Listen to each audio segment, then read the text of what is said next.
दरम्यान आपण बघतोय विधान परिषद मतदानासाठी आता अवघी काही मिनिटं उरलेली आहेत। आतापर्यंत 270 आमदारांनी मतदान केलेलं आहे।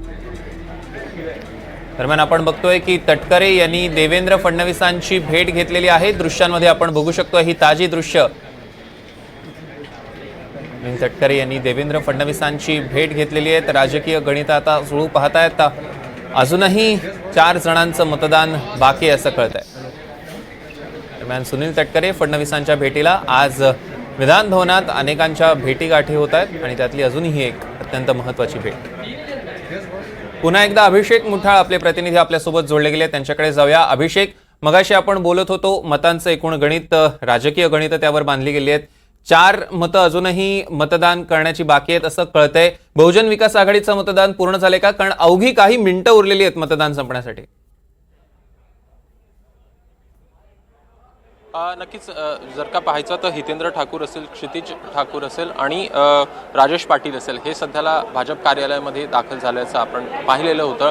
थोड्याच वेळात ते मतदान देखील पार पडतील। अजून काही अवधी बाकी आहे, एक 20 ते 25 मिनिटाचा। या 20 ते 25 मिनिटांमध्ये त्यांचं मतदान जे आहे ते पार पडताना आपल्याला पाहायला मिळणार आहे। यामध्ये जर का पाहायचं तर प्रामुख्यानं एकूण मोठ्या प्रमाणात साशंकता होती की ही बविया जी आहे ती कोणाला मतदान करणार, महाविकास आघाडीकडे जाणार की महायुतीकडे जाणार। मात्र ऐनवेळी जेव्हा हितेंद्र ठाकूर यांच्याशी आपण बातचीत केली तेव्हा त्यांनी स्पष्ट सांगितलेलं होतं की आमची कामं होत नव्हती आणि त्या कामं होत नव्हती, त्यामुळे हे एकूणच जी कामं आहेत मतदारसंघातली अनेक कामं असतील, वसई विरार या भागातली अनेक कामं असतील, हे देखील हितेंद्र ठाकूर यांच्याकडनं बैठका लावून ती करून घेण्यात देखील आल्याचं सरकारकडनं ते देखील आपण बघितलेलं होतं। आणि त्यामुळे हितेंद्र ठाकूर हे स्पष्टपणे बोलताना देखील बोलत आहेत की मी ज्यांना मतदान देईल तेच उमेदवार जे आहेत ते निवडून येतील। याचा अर्थ स्पष्ट असा होतो की आता जर का त्यांनी दोघांचीही भेट घेतली असेल, मुख्यमंत्री एकनाथ शिंदे असेल किंवा उपमुख्यमंत्री देवेंद्र फडणवीस असेल, तर ते मतदान जे आहे ते महायुतीकडे जाताना आपल्याला पाहायला मिळणार आहे। 3 मतांचा कोटा कुठंतरी महायुतीला कमी पडताना बघायला मिळत होता आणि या 3 मतांचं गणित जे आहे त्याची जुळवाजुळव करताना आपण आता सध्याला अनेक भाजप आमदार जे आहे ते बघत होतो। दुसरीकडे पाहायचं तर सुनील तटकरे देखील एकूण भाजप कार्यालयामध्ये दाखल होताना पाहायला मिळालेले होते। त्यांच्याकडनं देखील उपमुख्यमंत्री देवेंद्र फडणवीस यांची भेट घेण्यात आलेली आहे। त्यामुळे मतदान पूर्ण झालेलं आहे, एकूण गणित निश्चित बसवण्यात आली आहे। त्याच प्रकारे जर का झालं तर मग महायुतीचे 9 जे उमेदवार आहेत ते पूर्णपणे निवडून येऊ शकतात। मात्र जर का कुठेतरी गणित फिसकटलं तर मात्र यामध्ये एक जो पराभव आहे तो बघायला मिळू शकतो। एकूण मतदान थोड्याच वेळात संपणार आहे। 3 मतं जी आहेत ती देखील थोड्या वेळात पार पडतील। नेमकं कोणाचा विजय होतोय हे देखील थोड्याच वेळात स्पष्ट होईल। निश्चितच अभिषेक, नेमका कोणाचा विजय होतो हे आता आपल्याला काही काळानंतर समजू लागेलच। आपल्याला पहिला देखील त्याचा मतपसंतीचा क्रम देखील येईल। मात्र ह्या सगळ्यात आपण बघतोय की अगदी शेवटपर्यंत बहुजन विकास आघाडीच्या उमेदवारांनी, आमदारांनी शेवटपर्यंत सांगितलं नव्हतं किंवा शेवटपर्यंत कळू दिले नाही की आपलं मत नेमकं कोणाच्या पारड्यात पडतंय ते। अगदी जेव्हा ते तिथे पोहोचले तेव्हा जर आपण बघितलं तर नार्वेकरांची त्यांनी भेट घेतली। त्या भेटीमुळे अनेकांना वाटलं की इथे यांच्या पारड्यात मतं पडतील। पुढे जाऊन आतमध्ये ते शिंदेना भेटले, फडणवीसांना भेटले। शेवटपर्यंत आपले पत्ते त्यांनी उघडलेले नाहीयेत। एकूणच अजून जोपर्यंत मतदान होत नाही आणि मतमोजणी होत नाही तोपर्यंत ही मतं कुणाच्या पारड्यात पडली हे कळणार नाही। मात्र पुन्हा एकदा जो मगाशी आपण ज्या प्रश्नावर करत होतो की नार्वेकरांचा सगळ्या पक्षांशी असलेला जनसंपर्क आणि विशेषतः यांच्याशी सुद्धा, कारण आल्या आल्या त्यांनी भेट घेतलेली आहे, ते नेमकं काय दर्शवतं?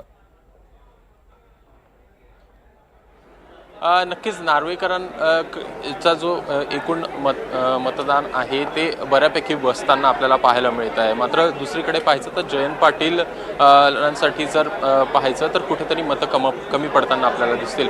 नार्वेकरांना साधारणपणे 8 मतंही कमी पडत आहेत आणि त्या 8 मतं कमी पडत असताना काँग्रेसची काही मतं जी आहेत त्याची जुळवाजुळव उद्धव ठाकरे यांच्याकडनं देखील कालच्या भेटीमध्ये झाली होती। उद्धव ठाकरे हे स्वतः काँग्रेसच्या बैठकीला गेलेले होते। त्यांनी या संदर्भात चर्चा देखील केलेली होती.